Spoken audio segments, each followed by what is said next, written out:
বন্ধুরা, আজকের ভিডিওটি করছি খুবই কষ্টের একটা খবর দিয়ে। গতকাল টিম ইন্ডিয়া জিম্বাবুয়ের বিরুদ্ধে দারুণ একটা জয় পেয়েছে।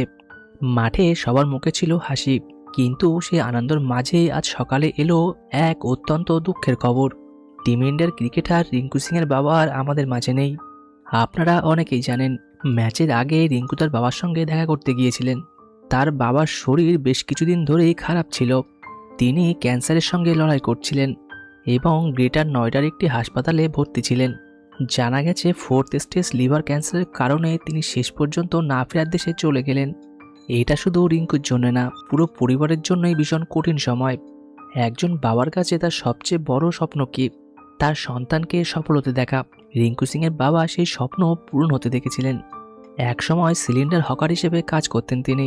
খুব সাধারণ নিম্ন মধ্যবিত্ত পরিবার থেকে উঠে আসা এই মানুষটা নিজের ছেলেকে বড় ক্রিকেটার হতে দেখেছেন। একটা ছোট এক রুমের ঘর থেকে উঠে এসে অলিগলি ক্রিকেট খেলে তারপর আইপিএলে সুযোগ পাওয়া, আর সেখান থেকে ভারতীয় দলে জায়গা করে নেওয়া। এই যাত্রাটা সহজ ছিল না। রিঙ্কু সিং পেরেছেন, আর তার সাফল্যের পেছনে তার বাবার ত্যাগ, পরিশ্রম আর বিশ্বাস ছিল সবচেয়ে বড় শক্তি। আমরা অনেক সময় শুধু মাঠের পারফরমেন্স দেখি, কিন্তু একজন খেলোয়াড়ের হাসির আড়ালে কতটা কষ্ট লুকিয়ে থাকে সেটা সবসময় বুঝতে পারি না।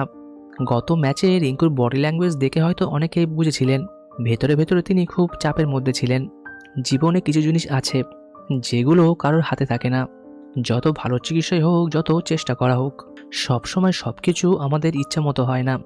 ক্যান্সারের মতো কঠিন রোগের বিরুদ্ধে লড়াই করেও শেষ পর্যন্ত হার মানতে হয় অনেক সময়। আজ আমরা ক্রিকেটার রিঙ্কু সিংকে নয়, একজন ছেলেকে দেখছি যে তার বাবাকে হারিয়েছে।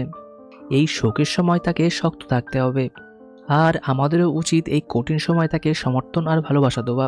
রিঙ্কুর বাবা নিশ্চয়ই গর্ব নিয়ে এই পৃথিবী ছেড়েছেন, কারণ তিনি দেখেছেন তার ছেলে দেশের জার্সি গায়ে মাঠে নেমেছে। কোটি কোটি মানুষ যার নাম জানে, তাকে ভালোবাসে। একজন বাবার জন্য এর থেকে বড় তৃপ্তি আর কি হতে পারে?